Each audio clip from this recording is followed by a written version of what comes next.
Fala, meu lindo, minha linda.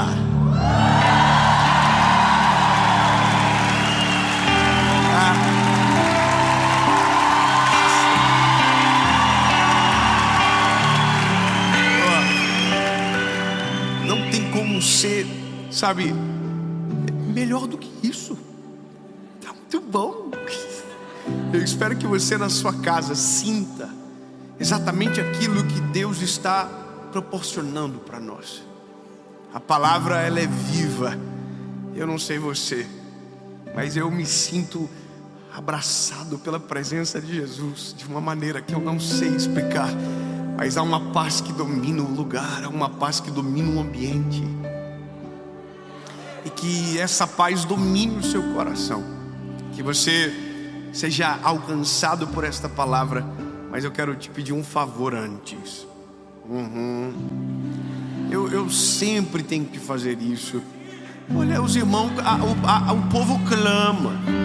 Compartilha, curte o vídeo, comenta, manda para os amiguinhos. Eu fico tão feliz quando eu vejo o pessoal falando assim: olha, recebi no grupo da empresa. E isso evangeliza aquele povo sinistro. Manda no grupo da família, nem que seja como indireta, mas manda, porque assim a mensagem vai mais longe. E o nosso desejo é que alcance cada vez mais pessoas. Então, se inscreve, ativa o sininho e vamos para a mensagem.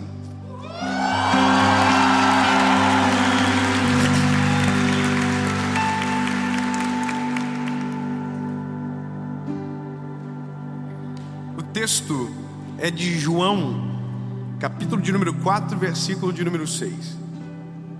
Mas antes de ler, eu quero te contar um negócio. Quando eu tinha 19 anos, eu aceitei a Jesus. Fiquei apaixonado. Eu não comecei a pregar porque queria. Comecei porque não conseguia parar de falar. Apaixonei. Me lembro que naquele momento da vida eu estava na faculdade. Fazia direito. E eu tinha acabado de criar uma palestra chamada Não Perca o Foco. Eu era muito metido, porque meu sonho era ser professor universitário. E eu pensava comigo: como que eu vou ser um professor de faculdade? Pobre. Meus pais não tinham nenhuma influência naquela universidade. Não tinha o QI, quem indique. Então pensei: vou ter que construir um caminho sozinho. E fiz um projeto onde eu dava uma palestra para todas as turmas de direito que entravam na faculdade, para falar sobre as matérias propedêuticas do que as pessoas iriam ouvir. E eu estava só no segundo semestre, mas eu parecia que estava no 10º, porque eu tinha estudado bastante. E eu me lembro que aquilo virou um outro projeto, um projeto social, onde eu ia nas escolas para falar com alunos que estavam com alto índice de reprovação. Então essa era a minha realidade. Eu fazia porque tinha um desejo de ser um professor, mas aquilo estava virando um ministério e eu não sabia, sabe? E um dia, talvez um dos primeiros que eu dei uma palestra num colégio público de alunos que iriam reprovar, eu me lembro que eu olhei aqueles alunos e pensei assim: bom, como pode? São tudo muito inteligentes, eles falavam bem, conversavam, articulavam. E eu fiquei pensando: por que eles estão com um problema para passar de ano, né? O que acontece? Eu perguntei para a professora: eu posso conversar com eles no final, individualmente? Um minutinho, eu quero só fazer algumas perguntas. E a professora falou: pode fazer.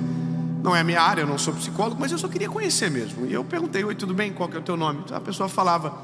E aí as histórias eram todas muito parecidas. Todos que estavam ali, na maioria, estavam dentro de uma família desestruturada emocionalmente. Os pais separados, e aquilo era só reflexo, na verdade. Mas teve uma história que acabou com o meu coração. A menina falou: Dave, a minha mãe me rejeitou. Eu falei: sério? Como assim? Ela falou: a minha mãe um dia falou para mim nos meus olhos, dizendo que ela não queria que eu tivesse viva, e que ela não me amava. E aí, obviamente, ela chorou, eu também.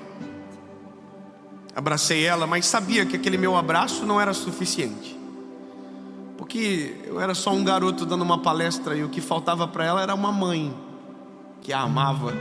Engraçado imaginar que tem alguém que tem coragem de chegar para uma criança e dizer: olha, eu não te amo. Eu não queria que você estivesse vivo. Para uma criança o impacto é muito maior, porque a palavra amar, o verbo amar, está sendo descoberto. Então ela aprendeu sobre o amor da maneira mais perversa que existe, porque quem deveria dar negou o amor a ela. E o resultado, ela era uma garota que tinha muitos problemas emocionais e que provavelmente iria reprovar. E sabe, a nossa perspectiva de amor, ela é muito filtrada pelas experiências que nós temos. Quando a gente fala de Jesus, e a minha missão é falar de Jesus, existe uma palavra que é meio que uníssona. Ele é Pai. Você já deve ter ouvido. Ele é Pai. Só que milhares de pessoas foram rejeitadas justamente por essa figura. Pela figura do Pai. Pela figura de quem deveria zelar pelo amor e amar. Então a conjectura de amor, ela é totalmente pervertida. Ela é nuviada. Então o sentimento de rejeição basicamente está enraizado no coração de muita gente. E as decisões são resultados de um sentimento errado. Eu vou deixar bem claro isso com a palavra. Escute. O texto é de João, capítulo de número 4. Você vai descobrir os efeitos que isso tem e talvez identificar que algumas coisas que você fazem tem a ver justamente com algo que está aqui dentro e que filtra a forma que você enxerga Jesus e o amor dele. Olha, João 4:6 diz o seguinte: estava ali a fonte de Jacó. Jesus, cansado do caminho, assentou-se junto da fonte. Era quase meio-dia. E veio uma mulher de Samaria tirar água e disse: Jesus, dá-me de beber. Jesus disse a ela: dá-me água de beber. Porque os seus discípulos tinham ido à cidade comprar comida. Ele estava sozinho. E disse, pois, a mulher samaritana: como eu, sendo samaritana, vou dar água para um judeu? Amém. Há um texto nos evangelhos que diz que Jesus, antes de chegar à cidade de Samaria, ao poço de Jacó, pediu que os seus discípulos entrassem na cidade adjacente para pegar comida. Ou seja, esse encontro com Jesus não foi um acaso. Esse encontro com Jesus foi planejado por Jesus. Ele sabia quem encontraria no poço. É muito maravilhoso imaginar. Jesus já sabia a história inteira. Já sabia quem estaria no poço. Só que os motivos do horário, dos efeitos dessa história, elas precisam ser, colocadas à luz. Porque uma mulher não iria no poço meio-dia se ela se sentisse normal. Ela está indo no horário mais quente do dia por um motivo. Ela não quer ser enxergada por ninguém. Ela não quer ser vista, ela não quer ser encontrada, porque na cabeça dela o valor dela não existe. Ela não sabe mais quanto ela vale. A vida que ela decidiu viver o fez entrar em relacionamentos que se perderam ao longo do tempo. E ela já estava no 5º marido, então estava tudo errado a vida dela, estava um caos. Então a Bíblia diz que ela está na hora mais quente do dia no poço, porque ela não está vivendo, ela está se escondendo. Ela não está querendo de verdade, matar a sede. Ela está fazendo o que dá. Não era um bom horário para aquilo, mas agora começa a melhor parte da história, porque a Bíblia diz que Jesus apareceu. Pronto.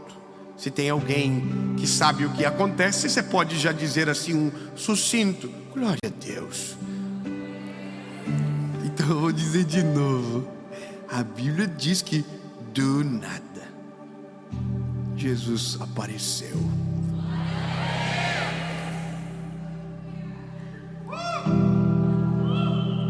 Jesus chegou maravilhoso, extraordinário,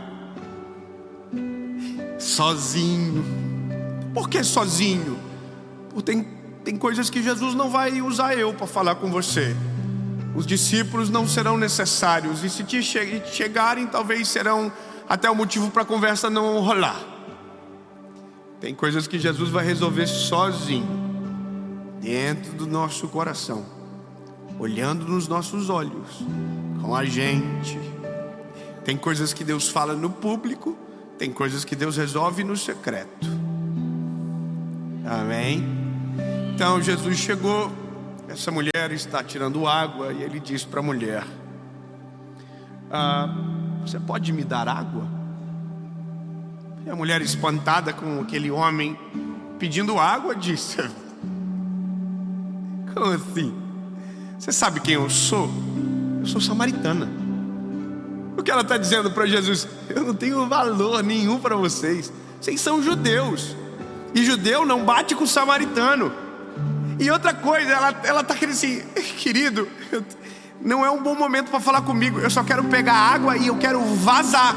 Eu não quero que ninguém me veja aqui. Eu não estou no bom dia, eu não estou no momento bom. E aí Jesus disse para ela: não, linda, na verdade, se você soubesse com quem você está falando, não seria eu que te pediria água, você me pediria água. E a água que eu te der e você beber, nunca mais você vai ter sede.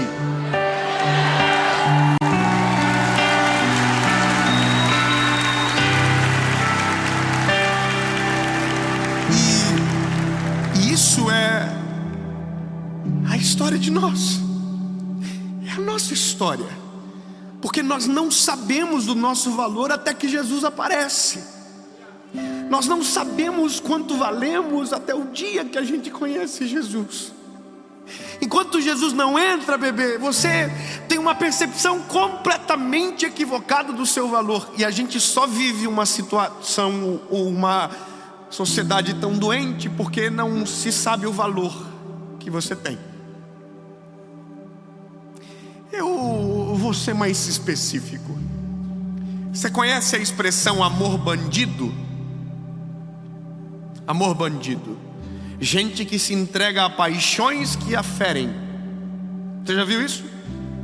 Tem mulheres que apanham dos maridos, e elas vivem como se aquilo fosse comum.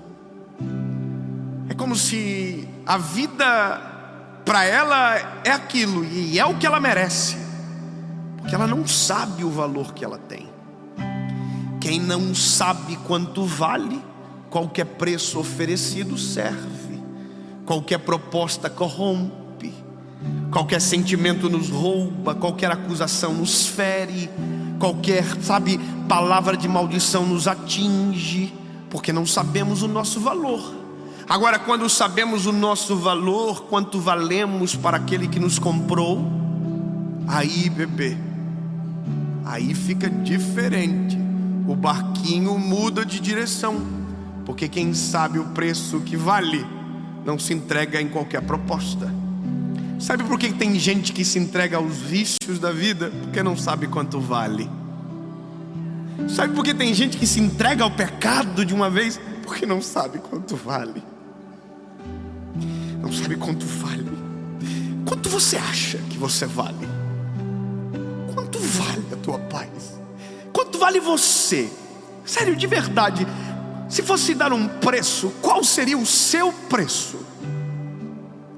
Se você estivesse numa prateleira, qual seria o preço seu? Você estaria nos produtos nobres, ou você estaria na promoção? Você estaria na prateleira do que ninguém pega? Porque normalmente a nossa percepção, e eu não estou falando de algo com o ego inflamado, eu estou falando de Jesus. Você vai entender já já. Mas entende, quando o apóstolo Paulo disse: porque fostes comprados por alto preço, Ele está dizendo o seguinte: talvez para você não valha nada, talvez para o outro seu valor é efêmero, mas para quem pagou, custou o filho. Agora, a questão é, a gente só percebe o valor quando olhamos para Jesus e o que Ele faz. A gente só percebe quando Ele entra na história. Então, me permita deixar Ele entrar na história. Me permita, porque é só isso que eu sei fazer na vida. Eu só consigo falar dele. Então, porque Ele entrou, e eu também não tinha muita noção de quanto valia, e vivia qualquer coisa, de qualquer maneira, de qualquer jeito, porque não sabia o preço. Não sabia. Então tinha muita vergonha dele, tinha muito medo dele, e estava muito filtrado por informações equivocadas sobre Jesus. Então a minha vida com Jesus se resumia assim: eu sou alguém que Ele não quer, que Ele não vai usar, que eu não sirvo para Ele, porque Ele é maravilhoso, Ele é demais. Eu Dave, tadinho, ainda sou, para mim. E aqui a gente olha na Bíblia e a gente identifica claramente em todos os personagens quem se sentia amado, o que vivia, quem não se sentia amado, como era a sua história. Quem ficar tentando o tempo inteiro provar, sabe, provocar, é carência. O nome disso é carência. Você conhece alguém carente? Sabe, a pessoa que fala assim: tu me ama. Você conhece alguém? É você? Qualquer coisa que acontece, porque Deus não me ama, porque é carência. Na palavra tem uma palavra que resume carência, é arrabab, vazio, falta alguma coisa. E aí tem uma história a mais para a gente fechar junto, que é o leproso. O leproso é a mesma coisa da mulher. Não queria estar onde estava, mas como a multidão passou, ele estava perto, aproveitou o ensejo. E a Bíblia diz que quando ele chega perto de Jesus e diz que precisa ser purificado, Jesus trata ele de maneira diferente do que a gente imagina.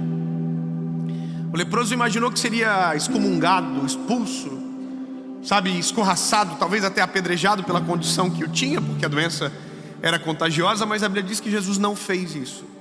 A mulher do poço de Jacó pensou que seria humilhada por Jesus, escorraçada por ele. Jesus não fez isso.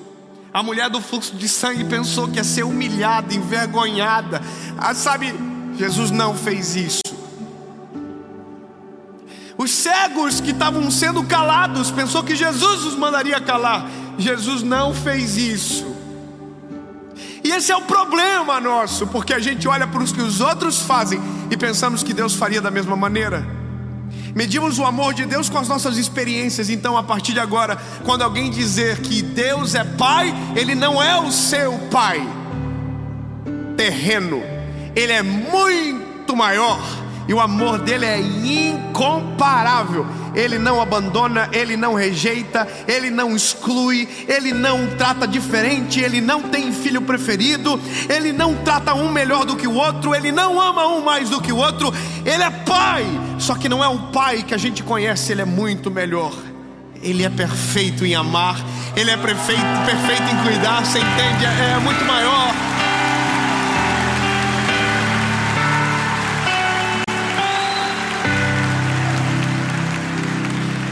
Eu vou dizer um negócio: a gente rejeita as pessoas. A gente é assim. A religião faz isso. A gente rejeita o A, a gente rejeita o B, e a gente diz: você não pode, assim você não consegue. E a gente está dizendo: não. A gente rejeita porque não é o que os nossos olhos gostam de ver, não é o que a gente quer, não é o que a gente acredita. Então a gente diz: não, Deus não te aceita. E a gente olha para a mulher do poço e diz: vaza daqui. A gente olha para o leproso e diz: não toca nele.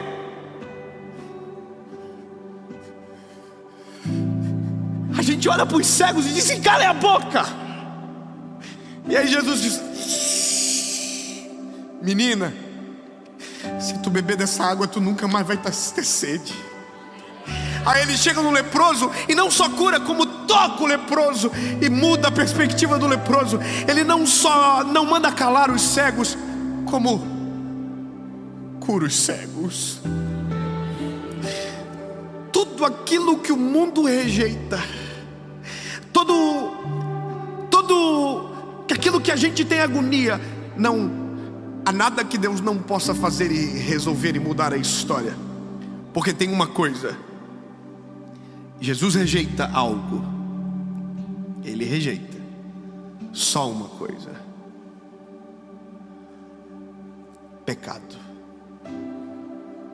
Ele rejeita o pecado. Mas posso te falar, quando ele chega, a transformação é tão profunda que quem descobre o quanto vale não se torna mais escravo do pecado. Só que a gente só vai saber disso se deixar quem se sente assim chegar perto dele. E eu vou te dizer para você, talvez essa seja a minha missão na vida: falar para quem ninguém gostaria de falar, chegar aonde ninguém gostaria.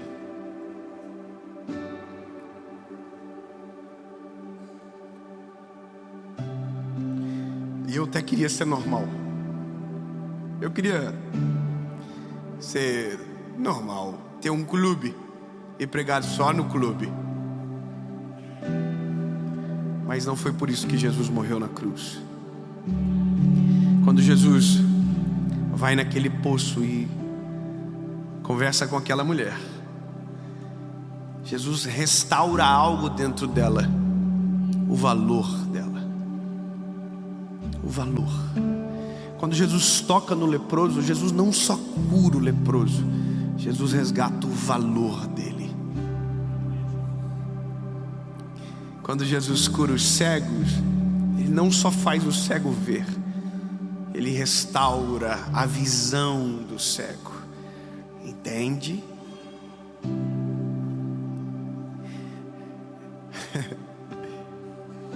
Aonde isso acaba? Acaba de uma forma simples. Todo o evangelho, toda a história de Jesus é um plano. Você sabia? O nome que a gente chama é o plano de salvação. O evangelho é o plano de Deus para salvar o homem.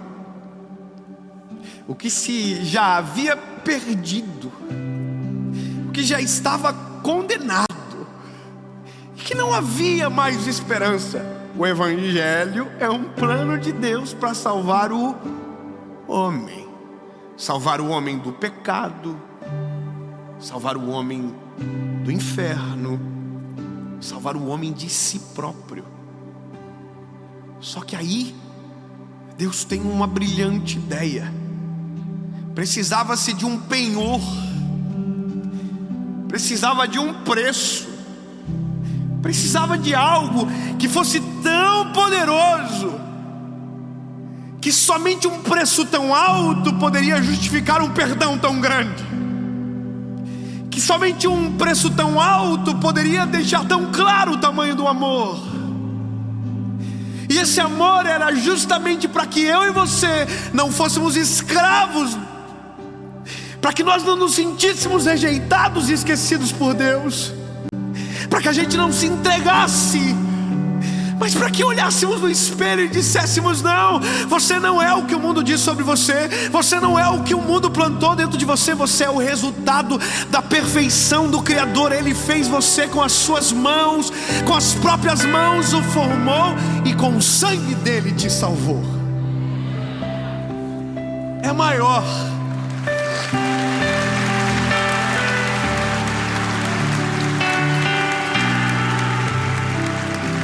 E aí, precisava de um preço. Alguém teria que morrer, alguém teria que ser o penhor. E a Bíblia diz que Deus se fez carne, habitou no meio de nós. E um dos textos que eu amo é João, capítulo de número 3, versículo de número 16. Porque Deus amou o mundo de tal maneira que entregou o seu Filho na cruz do Calvário, para que morresse por mim e por você, para que todos aqueles que nele crerem não pereçam, mas tenham a vida eterna.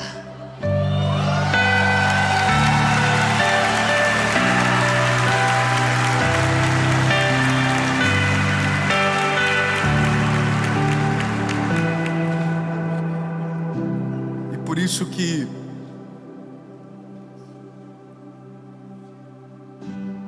eu não consigo aceitar quem acredita que Jesus não pode mudar a história, ou que Jesus não pode chegar na história, porque se sente às vezes menos do que um e outro. Porque eu sei quem eu era, eu sei o que Jesus faz. E uma das coisas mais incríveis da vida é saber que o preço que Jesus pagou por mim não foi para eu viver aqui só.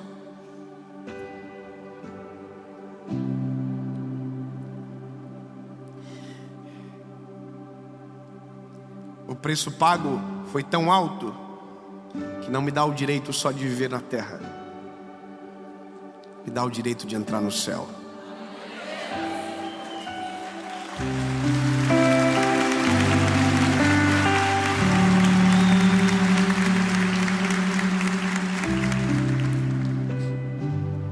A mulher do poço saiu entrando pela cidade dizendo: eu conheci um homem que mudou toda a minha perspectiva, que mudou a minha vida. Eu não consigo dizer. A Bíblia diz que ela entrou na cidade anunciando o que havia acontecido. É como se aquele que estava se escondendo agora de repente sabe que tem voz. O leproso, a Bíblia diz que ele foi purificado. Se você olhar no original, o purificado que ele queria era para ter acesso ao templo. Ele queria voltar à comunhão, e a Bíblia diz que ele pôde voltar. Porque Jesus não só nos cura de doenças físicas, Jesus cura a nossa emoção, Jesus cura nossas perspectivas. Então, lindo, deixa eu falar algo para você.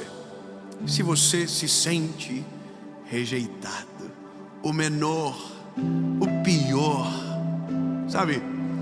E talvez esse sentimento te aprisionou tanto tempo e você não consegue viver e se entrega a qualquer paixão, e qualquer proposta te compra porque o teu preço parece ser muito baixo. Então deixa eu te falar, lindo, você na verdade custa muito caro. Olha para mim, muito caro, para que você pudesse ouvir essa mensagem hoje. Alguém precisou morrer no teu lugar, porque a Bíblia diz que Ele morreu a nossa morte para que pudéssemos ter a sua vida, a vida de Jesus em nós. Portanto, não aceite o que dizem ao teu respeito, não aceite carência como realidade, não se entregue a paixões que te desvalorizam e te desmerecem. Assuma o teu lugar no mundo, assuma o seu lugar na presença de Jesus, porque é o único lugar onde o nosso preço é correto.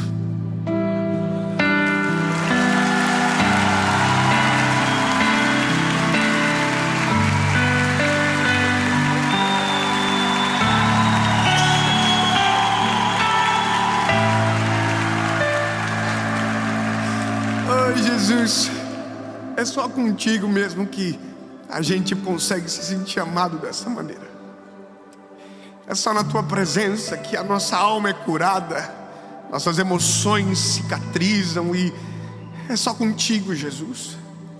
Mas eu tenho noção de que pessoas precisam às vezes de curas mais profundas, precisam que o Senhor entre e intensifique algumas áreas da vida, porque algumas consequências às vezes já se impetraram e parece que agora o Senhor está chegando tarde. Mas o Senhor resgata o nosso preço, O Senhor nos faz lembrar quanto valemos, porque não fomos comprados por pouco valor. Sim, Jesus, teu sangue na cruz do Calvário foi por nós. É por isso, Jesus, que nós nos rendemos a Ti. E é por isso que nós precisamos tanto de Ti, porque aquilo que ninguém enxerga, o Senhor conseguiu ver em nós. Não havia nada em nós que o atraísse, Jesus, mas o Teu amor nos alcançou. E agora cremos que a Tua palavra é verdadeira, que quando o Senhor entra, as coisas velhas ficam para trás e tudo se faz novo. Em nome de Jesus.